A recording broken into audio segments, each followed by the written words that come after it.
Hey y'all, and welcome back to another video. In today's video, I'm showing you guys how I do my makeup for my YouTube videos. I got a lot of questions about it, so I thought that I would show you guys.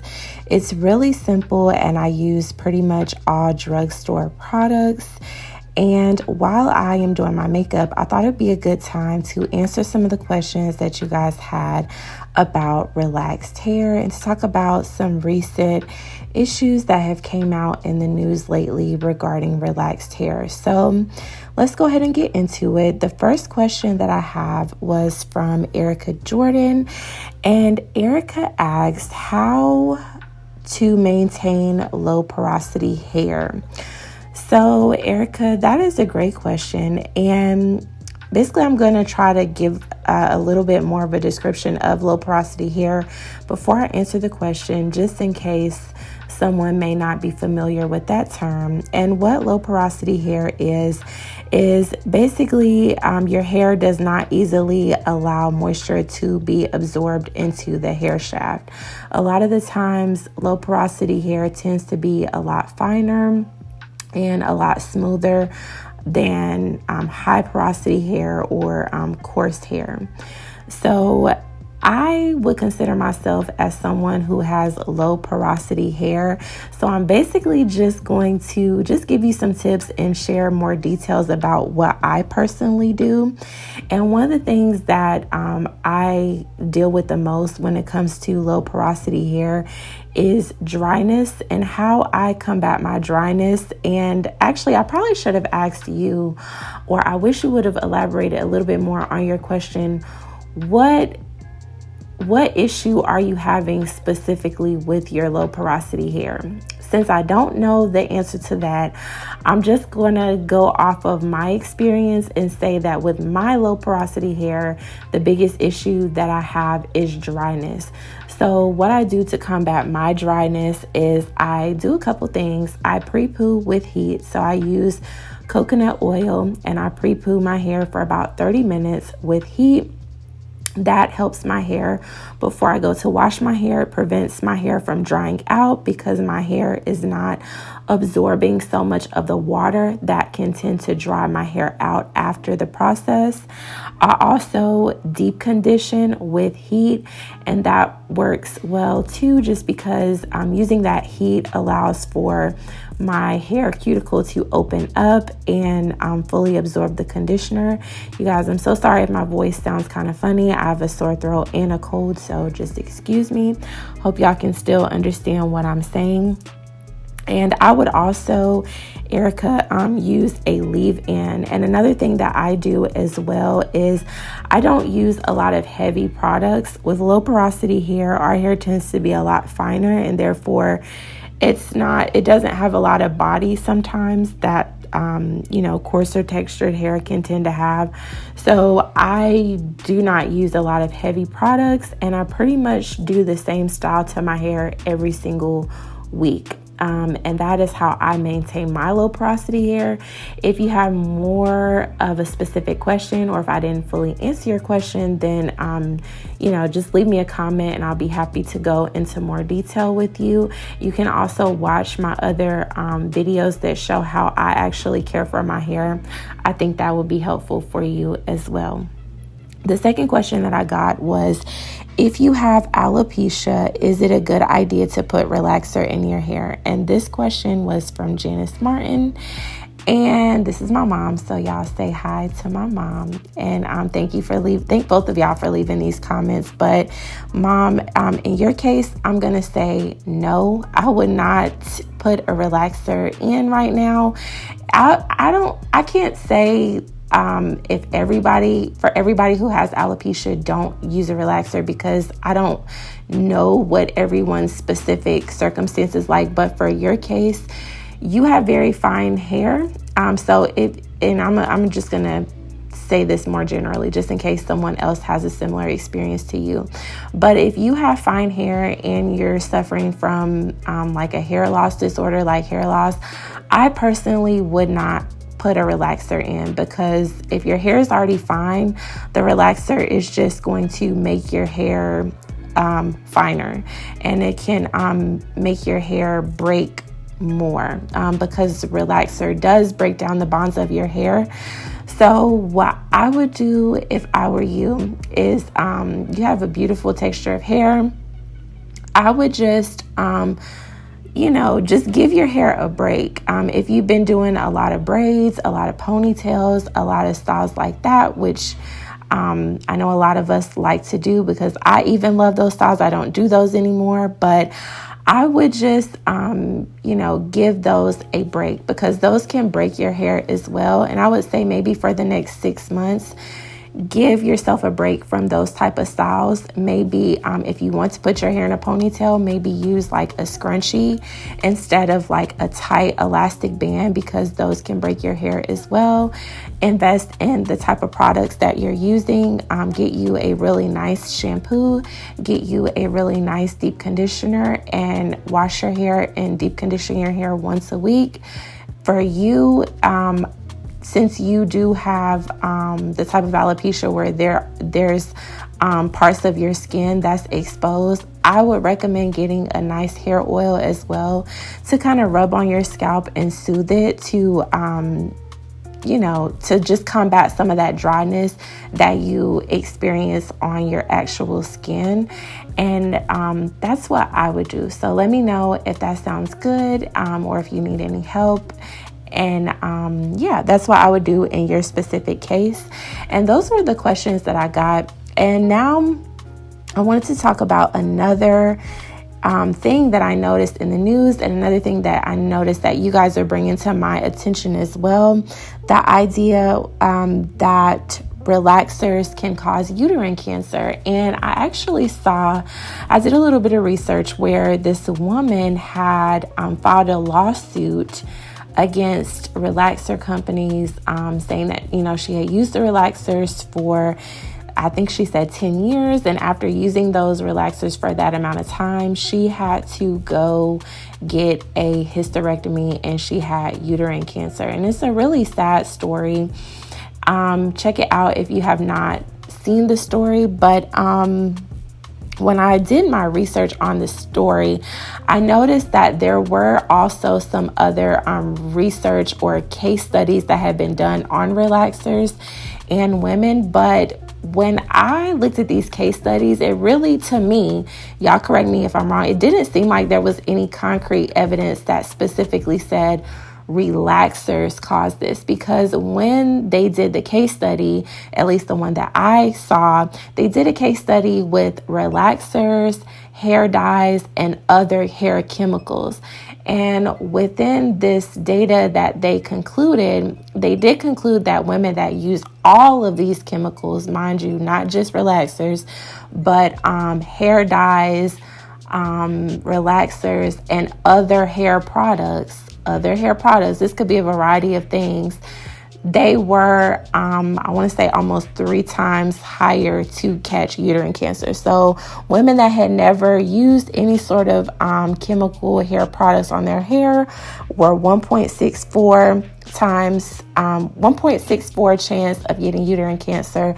And women that use these type of products were 4.05 chance at risk of getting uterine cancer. So that is a very interesting study. It is interesting and definitely something that should be looked at, since there was a spike. But I believe it's kind of hard for us to really or for me to say, okay, yeah, well, this is what really caused it, when they did such a broad case study on, these hair products in general. And also, uterine cancer is also a very rare form of cancer as well. So I think it is kind of hard to do a case study like this, being that uterine cancer is a rare form of cancer. You have all these other variables in place, such as what other type of chemical hair products you're using. So for me, I'm not going to say, I just don't care about the study. I'm not gonna, take heed into it. It's definitely something that should be looked at, but I'm going to still continue to get my relaxer just because it is what I want to do. It is a choice that I have made. And honestly, I am one of those people that believe that there is a lot of things that cause cancer. There's a lot of studies on so many other things that cause cancer that we use on a day-to-day basis. And not only cancer, but there's just so many different things that can kill you or that can give you an illness just from living your life. So for me to just, rule out relaxers and say I'm not going to get it anymore just based off this one case and this one study, I am not personally going to do that. But let me know your thoughts on this topic, because you guys brought this to my attention and I really appreciate you doing that, because I'm not someone that reads the news or is constantly on social media like that to stay up with all this type of stuff. So I really appreciate y'all commenting and letting me know and bringing it to my attention. But what are your thoughts? Do you agree that this is something that should be taken very, very seriously? Or are you kind of like me where it's like, you know what, there's so many different things that cause cancer. I'm not going to wrap myself up in this one thing. I'll be mindful of it, but I'm not going to stop doing what I do. That's kind of how I feel. So y'all let me know, and let me know also if you have any questions. If you have any questions based off of the questions that I already answered. I love answering y'all's questions, and I love when y'all leave me comments and I'm able to interact with y'all, and I love just helping y'all. So just let me know. And the video's still rolling, but let me know what y'all think of my makeup. A lot of y'all said that y'all like my makeup and how I do it. And so I thought that this would be a great way to kind of tie in me showing y'all how I do my makeup. But this is a hair channel, so me also just talking about some hair topics and some questions that you guys had as well. Let me know if you like this video, you like the way my makeup turned out, and yeah, just let me know if you had any other questions.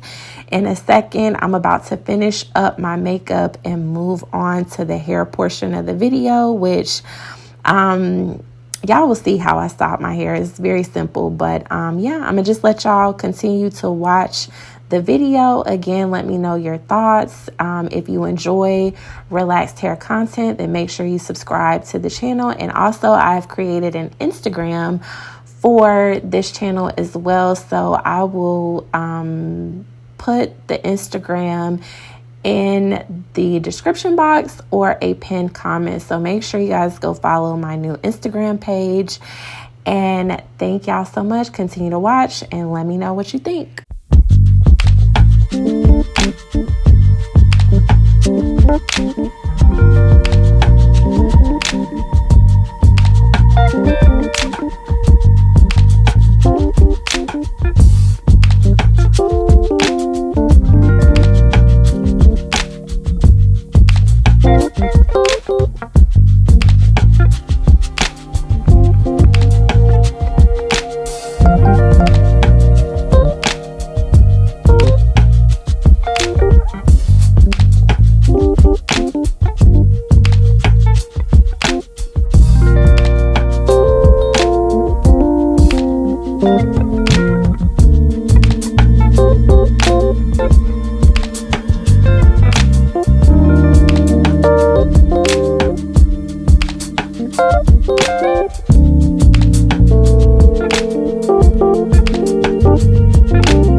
Thank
you.